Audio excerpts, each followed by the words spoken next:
Perkenalkan, nama saya Bening Sanaya Afifah Putri dari kelas 9C absen 7.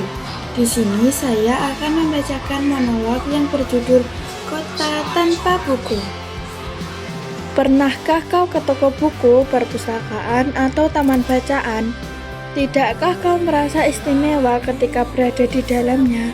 Di sekelilingmu ada berbagai tokoh dari dunia nyata dan hayal.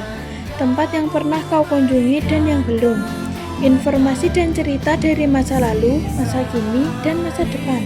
Semua berpadu, semua berada dalam genggamanmu.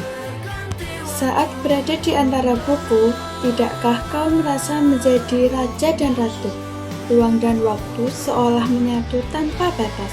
Kau bisa terbang melintas sekat tenggara dan melewati berbagai zaman.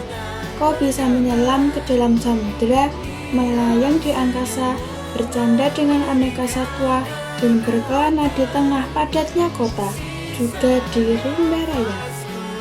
Kau tahu, buku adalah jendela dunia, kunci pengetahuan, dan pintu wawasan.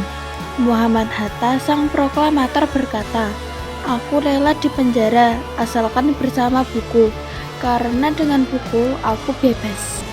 Melalui buku, manusia terbebas dari ketidaktahuan.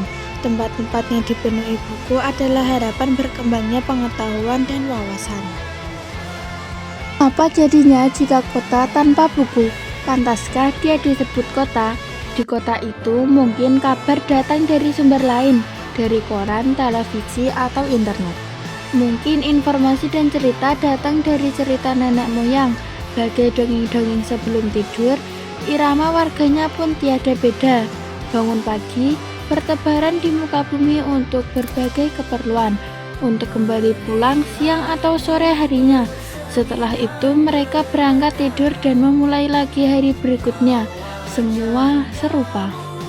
Di kota itu mungkin ada bangunan bernama perpustakaan. Di dalamnya buku-buku berderet dalam merak yang tak terjamah. Tiada tangan meraih dan membuka halaman demi halaman dengan sukacita. Mungkin juga ada tumpukan buku di sudut-sudut sekolah yang sepi dan berdebu. Jarang dikunjungi, jarang dibaca. Buku-buku di sana teronggok tanpa nyawa. Bagaimana dengan kotamu?